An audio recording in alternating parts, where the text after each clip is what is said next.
Top 50 shares में आपका स्वागत है। मैं हूं डिम्पी कालरा। तो आज मार्केट के अंदर थोड़ा गिरावट का दिन है। आज सुबह के संकेत और बाजार का उसके बाद का जो कामकाज है उसमें थोड़ा सा अलग हो गया।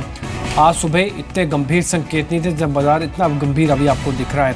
ये करीब 50 अंकों के आसपास की गिरावट अभी दिखा रहा है।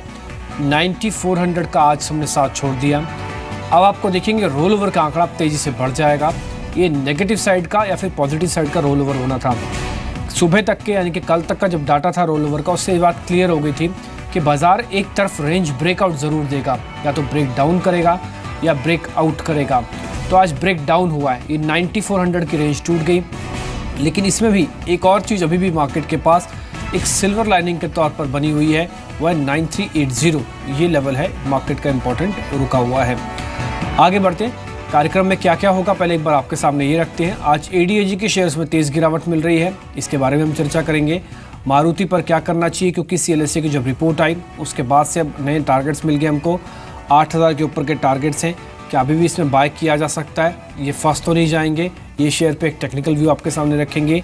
9400 जो आज बाजार ने ब्रेक कर दिया, ये खरीदारी का मौका है या फिर एक धोखा है जिससे भी आपको दूर रहना चाहिए। ये बाजार के अंदर गिरावट और आ सकती है।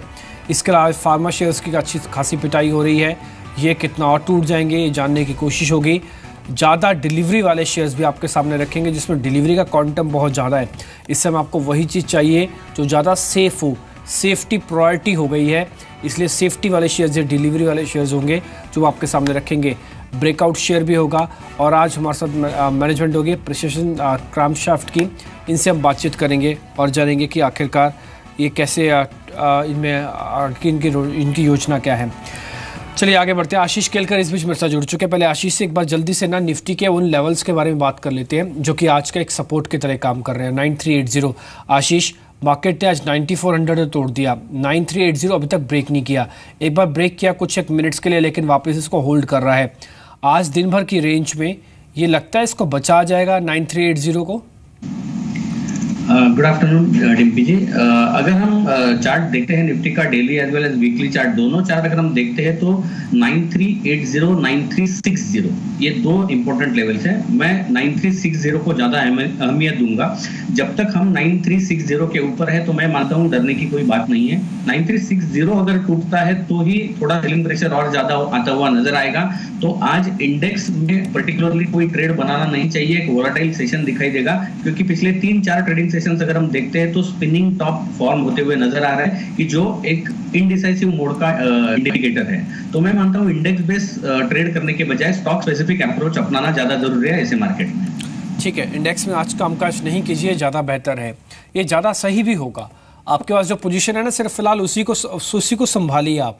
ताज़ा बिकवाली, ताज़ा खरीदारी से शायद कुछ मिलने वाला नहीं लग रहा है मार्केट के अंदर, क्योंकि मार्केट के पास एक अच्छा बेस भी है जो कि उसको तोड़ने नहीं देगा, और मार्केट के पास एक अच्छा प्रॉफिट बुकिंग का दायरा भी है जो शायद थोड़ा सा ऊपर पे आके मार्केट को टिकने भी नहीं देगा।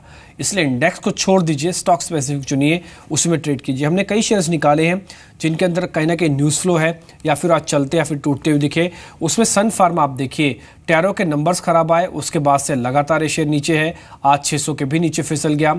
और थोड़ी देर पहले मेरे ही सहयोगी अंचल में कोई बता रहे थे कि ये नवंबर 2016 के भी निचले स्तर पर पहुंचा, जो इसका रेनबैक्सी की खरीद के बाद से अब तक का लो लगा है। तो एक कमज़ोर काउंटर हो गया। गेल, इसके नंबर्स ख़राब थे, एक्स्ट्राऑर्डिनरी ख़राब तो नहीं कह सकते लेकिन फिर भी ख़राब थे।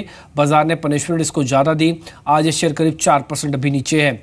ये शेयर वैसे तो 6% जा चुका है, ये 50% अपनी लो से रिकवर कर चुका है। ये जो आप देख पा रहे हैं करीब 9:45 बजे के आसपास इंट्राडे लो टेस्ट किया, वहाँ से 50% ऊपर आ चुका है।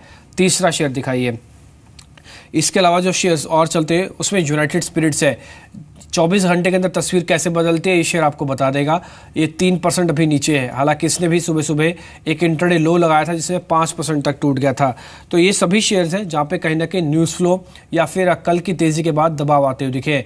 लेकिन मारुति ये बकिंग द ट्रेंड है, और यहाँ पर जो CLSA की जो रिपोर्ट आई वो 8000 के टारगेट दे रही है। ये शेयर करीब आज 2.5% ऊपर है। आशीष, इस बीच 1-2 शेयर्स हमने अभी डिस्कस किए हैं ना, उसमें से आप बताइए कि कौन सा आपको ठीक लग रहा है। ये फार्मा में, सन फार्मा में एक इन्वेस्टमेंट कॉल दिखती है, इसको प्लस करूं अभी मैं, या फिर मारुति को प्लस करूं जो कि लगातार आउट परफॉर्मर रहा है। किस तरफ जाऊं? जो शेयर अच्छा चल रहा है उस तरफ, जो शेयर टूट के अच्छी वैल्यूएशन दिखा रहा है उस तरफ? डिम्पी जी, एकदम सही सवाल आपने पूछा है। दोनों में से अगर किसी एक को चुनना है तो मैं डेफिनेटली मारुति को चुनूंगा, क्योंकि मारुति का अगर हम ट्रेंड देखते हैं तो consistently higher top higher bottom बनाते हुए ऊपर चल रहा है, और टेक्निकल एनालिसिस के हिसाब से ट्रेंड इज आवर फ्रेंड। तो जो ट्रेंड चल रहा है उसके साथ में चलना चाहिए, तो मैं मारुति के लिए यहाँ पे रिकमेंड करूंगा। मारुति का अभी अगर फिलहाल देखते हैं तो 6855 के ऑड लेवल पे ये स्टॉक ट्रेड करता हुआ नजर आ रहा है। ये अच्छी खरीदारी का मौका है, यहाँ से भी हम ऊपरी तरफ के लक्ष्य अच्छे देख सकते हैं। ठीक है, अगर आपके सामने दो शेयर रख दिए जाए ना कि सन फार्मा जो कि टूटा हुआ शेयर है या फिर मारुति, हमने सवाल जानबूझ के पूछा इसलिए ताकि निवेशकों के पास एक अच्छा अपॉर्चुनिटी है। फंड्स लिमिटेड है, बात मैं जानता हूँ, एक ही शेयर चुन सकते हैं, बात भी मैं समझता हूँ, तो इसलिए हमने दोनों शेयर्स का रखा। एक ऐसा शेयर जो बहुत टूट चुका है, एक ऐसा शेयर जो बहुत चल चुका है। चलने वाले पर अभी भी कन्विक्शन है, ये आशीष का मानना है कि मारुति को ही प्लस करें बनस्पत सन फार्मा को अभी आप ट्रेड ले सकते हैं। हालांकि टाइम फ्रेम अलग अलग हो सकता है, सन फार्मा लंबी अवधि के लिए ये भी बुरा नहीं होगा। आगे बढ़ते हैं, कुछ एक ऐसे शेयर जब आपके सामने रखते हैं जिनका अच्छा डिलीवरी बेस है। वो सारे शेयर इसलिए रख रहा हूँ मैं आपके सामने क्योंकि इस समय जब बाजार के अंदर इस तरह की गिरावट आए ना, तो हाईएस्ट डिलीवरी वाले शेयर्स के अंदर आपको उतर जाना चाहिए। अब इन डिलीवरी वाले शेयर्स में आप देखेंगे तो आपको दिखेगा इसमें वक्रांगी है जिसमें करीब 90% से ज़्यादा की डिलीवरी है, इसमें ब्लू स्टार है, इसमें आप नारायण हृदयालय को जोड़ सकते हैं, इंडियन होटल्स है, ग्रीव्स कॉटन है, और आप इसमें एक और चीज़ भी नोटिस कर रहे होंगे कि इनमें जो गिरावट है वो ज़्यादा नहीं है। कोई भी शेयर करीब 4% या 5% नहीं टूटा हुआ, सभी के अंदर गिरावट 1 से 1.5% के, बल्कि ये तो मिड कैप के हैं, गिरावट ज़्यादा दिखती लेकिन उसके बावजूद भी नहीं है। आशीष, ये हमने कई शेयर्स निकाले हैं जिनमें डिलीवरी का बेस अच्छा है, Vakrangee, pi industries, blue star, Narayan Hrudayalaya, Indian hotels. यहाँ पे क्या करना चाहिए, ये एक इन्वेस्टर का पसंदीदा शेयर है, इन्वेस्टर इससे भी आउट नहीं है। इनमें से अगर कोई दो स्टॉक मुझे चुनने होंगे तो उसमें से पहला मैं चुनूंगा वक्रांगी। वक्रांगी का अगर हम चार्ट देखते हैं तो एक बहुत ही अच्छा पैटर्न इसमें बनाया हुआ है जिसका नाम है असेंडिंग ट्रायंगल पैटर्न फॉर्मेशन। तो ये एक अच्छा स्टॉक मेरे हिसाब से ट्रेड करने के लिए या निवेश करने के लिए अच्छा साबित होगा। इसके लिए स्टॉप लॉस जो मैं रिकमेंड करूंगा थोड़ा डीप डाउन होगा। अभी ये स्टॉक फिलहाल 355 रुपए पे चल रहा है। पिछले अगर हम 10-15 ट्रेडिंग सेशन देखते हैं तो एक कंसोलिडेशन जोन है, और कंसोलिडेशन का जो बेस है वो है करीबन 345 का। तो करीबन 10 रुपए नीचे मैं स्टॉप लॉस यहाँ पे रिकमेंड करूंगा 345 का, और ये स्टॉक के ऊपर जो लक्ष्य दिखाई दे रहा है वो है करीबन 378 का। तो बहुत ही अच्छा रिस्क टू रिवॉर्ड रेशियो भी यहाँ पे मैच हो रहा है, तो डेफिनेटली ये मेरा पहला बाय होगा। दूसरा स्टॉक इनमें से चुनूंगा जो होगा blue star company. Blue star अगर हम देखते हैं तो पिछले 7-8 ट्रेडिंग सेशन में एक अच्छा करेक्शन मोड में है। करेक्शन मेरे ख्याल से अभी खत्म हो जाना चाहिए। जिस लेवल पे ये 637 ऑड लेवल पे ये स्टॉक ट्रेड कर रहा है, यहाँ से 620 का एक स्टॉप लॉस लगाए, और लक्ष्य जो दिखाई दे रहा है वो है करीबन 690 का। ठीक है, तो जो डिलीवरी वाले शेयर्स की हमने लिस्ट आपके सामने उतारी ना, उसमें से दो शेयरों का चुनाव हो चुका है। पहला एक तो ब्लू स्टार और दूसरा वक्रांगी। ब्लू स्टार में जो गिरावट है सिर्फ और सिर्फ 0.25% के आधे परसेंट के आसपास की है, और अगर आप वक्रांगी को देखेंगे तो बकायदा हरे निशान में भी है। तो इन दोनों शेयर्स पे आप नजर रख सकते हैं। असल में जो कार्यक्रम है ना, हमने इसलिए जानबूझ के ऐसे शेयर्स आपके सामने उतार रहे हैं, रख रहे हैं, ताकि आप ये भी समझ पाएं कि न्यूज़ आने के बाद किसी शेयर में तेज गिरावट या फिर टूटने के बाद उन सब शेयर्स में करना क्या है। डिलीवरी वाले शेयर्स उतारते हैं। अब आपके सामने एक और सेगमेंट रखते हैं, वह है आशु मदान के पिक्स। अगर आप शेयर से थोड़ा बोर भी हो गए ना, तो मैं आपको कुछ ऑप्शंस भी बताना चाहता हूं। वो आप देखिए सामने, आईसीआईसीआई बैंक आप आज का टॉप परफॉर्मर भी है बैंकिंग में, निजी बैंकों में। सरकारी बैंक टूट रहे हैं लेकिन आईसीआईसीआई बैंक नहीं टूट रहा। ये 300 के लेवल को बहुत अच्छी तरह से होल्ड किया हुआ है। आशु कहने कि 310 की कॉल को आप प्लस कर सकते हैं। दोनों ही कॉन्ट्रैक्ट है। आप जून की लेना चाहें, आपको अवधि ज़्यादा चाहिए, आप रख लीजिए। मई चाहिए, आप मई का भी ले सकते हैं, ये भी एक्टिव है। इसके अलावा दूसरा है आईटीसी और एचयूएल। ये दोनों शेयर्स में भी उनका कन्विक्शन बहुत ज़्यादा है। एचयूएल देखिए आज भी करीब 1% ऊपर है। जब बाजार 9400 को छोड़ चुका हो, एचयूएल के अंदर आज भी खरीदारी है, और ये 1050 की कॉल आप प्लस कर सकते हैं। ये इस महीने की भी कर सकते हैं, अगले महीने की भी कर सकते हैं। दोनों ऑप्शन आपके पास हैं। तो आप चाहें तो मई और जून कॉन्ट्रैक्ट, इसलिए हमने स्पेसिफिकली लिखा नहीं कि आप मई लीजिए या जून लीजिए, हम आपको अवधि देना चाहते थे। आईटीसी क्योंकि कल 6% चला, उससे पहले 3%। इस गिरावट के अंदर आपको कोई ऑप्शन अगर आप ढूंढना चाहें कि हाँ थोड़ा सा मेरे को गिरा हुआ शेयर बताइए जिसका मैं ऑप्शन अभी ले सकता हूँ, आईटीसी है, इसकी भी आप कॉल खरीद सकते हैं। 310 की कॉल खरीदना चाहें तो आप खरीद सकते हैं। ये मई या जून दोनों महीने की ले लीजिए, आपको जो भी ठीक लग रहा हो। रिस्क रिवार्ड अपने हिसाब से रखिए, यानी कि अगर आप 2 रुपये का रिस्क रख रहे हैं तो 4 रुपये का प्रॉफिट रखिए। ये मैं एग्जांपल दे रहा हूँ, 2 रुपये का रिस्क रख रहे हैं तो 4 रुपये का प्रॉफिट आप रख सकते हैं। तो 1:2 का रिस्क रिवार्ड होना चाहिए। ये ऑप्शंस की बात होगी। अब बात आती है नंबर्स की, क्योंकि नंबर्स के बेसिस पर ही बाजार कहीं ना कहीं चल रहा है और टूट भी रहा है। इन नंबर्स में टाटा मोटर्स के आज नंबर्स आने हैं। ठीक नंबर से पहले शेयर तो चल रहा है, क्या नंबर्स भी ऐसा ही होगा कि शेयर्स को और चलाएगा? ये बार अंचल से समझ लेते हैं। अंचल, ये टाटा मोटर्स का शेयर तो चल रहा है, इसमें क्या वजह है? आप सुबह कह रहे थे कि शायद इतने अच्छे नंबर्स नहीं रहेंगे, वॉल्यूम की थोड़ी दिक्कत रहेगी, कमोडिटीज़ की दिक्कत रहेगी। ये ऐसा क्यों हो रहा है कि शेयर चल रहा है, नंबर्स खराब आ रहे हैं? शुक्रिया डिम्पी। देखिए, जो पूरे नतीजे थे उनका पूरा दारोमदार बैठा हुआ था कि इस बारी क्वार्टर में कंपनी अपने फॉरेक्स के लिए हेजिंग कितनी करती है। अगर आप नंबर्स ध्यान से देखेंगे, रेवेन्यूज महज 1.5% गिरने का अनुमान था, जेला वॉल्यूम्स 6% बढ़ रही थी, रियलाइजेशन हिट हो रही थी, और क्योंकि कॉस्ट जो मेटल कॉस्ट हैं वो बढ़े हैं उसकी वजह से मार्जिन पे प्रेशर आता। लेकिन हाँ, साथ ही जो 65 करोड़ पाउंड का हेजिंग हो सकती थी वो पूरा दारोमदार पूरे नंबर्स को गवर्न कर रहा था। और जिस तरह का अभी शेयर परफॉर्मेंस है तो ये भी पॉसिबल है कि कंपनी इस क्वार्टर में ना करके अगले क्वार्टर में उस हेजिंग को करे। तो शायद कहीं ना कहीं एक इंडिकेशन ये भी एक ऑप्शन बनता हुआ रहा है कि शायद इस क्वार्टर में 65 करोड़ पाउंड की हेजिंग ना हो, या फिर 65 करोड़ पाउंड से कम की हेजिंग हो, और वो कहीं ना कहीं बॉटम लाइन को सपोर्ट दे देगा। अगर 65 करोड़ पाउंड की हेजिंग की जाती है डिम्पी, तो मुनाफा रिपोर्टेड फ्रंट पे 56% गिरने का अनुमान है।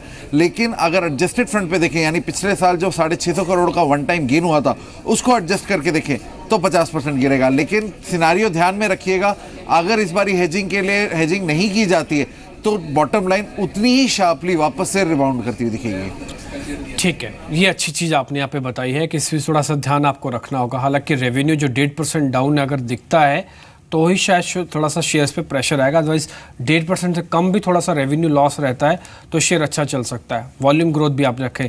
ये शेयर इंडिकेट तो कर रहा है कि अपने नंबर शायद बुरे नहीं लेके आएगा, ये ध्यान रखने वाली बात होगी। टाटा मोटर्स में आप ज़रूर रखिए आगे ध्यान। वैसे इस पे ऑप्शन ट्रेड हम आगे अगले कार्यक्रम में लेके आएंगे। 12:30 बजे जो कार्यक्रम होगा ना फ्रेंडों का, उसमें आप टाटा मोटर्स की एक ऑप्शंस भी देखेंगे, उसको भी आप मिस मत कीजिएगा, कौन सी ऑप्शंस को भी हम रख सकते हैं। चलिए आगे बढ़ते हैं। अब अंचल, शुक्रिया आपका कार्यक्रम में जुड़ने के लिए। इस बीच क्योंकि नंबर्स भी आ रहे हैं और मेरे साथ बातचीत करने के लिए प्रीशियस कैम्पशाफ्ट के MD हैं मिस्टर यतिन शाह, उनसे बातचीत करते हैं। मिस्टर शाह, शुक्रिया पहले तो समय देने के लिए। आपका आज ना शेयर प्राइस काफ़ी अच्छा परफॉर्मेंस दे रहा है और ये इसके पीछे नंबर्स की वजह भी है। रेवेन्यू आपने 12.5% बढ़ के दिखाए, आपका पैट भी हमको ठीक ठाक ही लग रहा है, यहाँ पे करीब 48% की ग्रोथ आई है। सर, मैं ना क्वार्टरली नंबर्स पे बाद में आऊँगा। मैं एक्चुअली GST का बेनिफिशियरी आपको समझना चाहता हूँ, क्या आप हैं या फिर नहीं है? फर्क पड़ेगा या सर नहीं पड़ेगा मिस्टर शाह? नहीं, ज्यादा कोई फर्क नहीं पड़ेगा हमको। SBU पे हालांकि GST कम कर दी है, लेकिन हमको ज्यादा कोई फर्क नहीं पड़ेगा। हमारा एक्सपोर्ट मार्केट ज्यादा है। अच्छा, 75% हमारी कंपनी का जो शेयर है वो एक्सपोर्ट में जाता है, 25% डोमेस्टिक मार्केट में है। तो मेरे ख्याल से उसका इम्पैक्ट बहुत ज्यादा हमारी कंपनी पे नहीं आएगा। अच्छा सर, एक्सपोर्ट अगर 75% है तो करेंसी का तो फर्क पड़ता होगा? जी सर, तो इसीलिए तो मैं कह रहा हूँ, ये मैं बात दोहराना चाहता हूँ कि ये करेंसी का जो लॉस हुआ है इस साल में करीबन 9 करोड़ का, इसके बावजूद ये कंपनी की परफॉर्मेंस रह चुकी है। मतलब जो आज कंसोलिडेटेड बेसिस पे 32% हमारा जो एबिटा मार्जिन है वो ये फॉरेक्स लॉस होने के बावजूद भी है।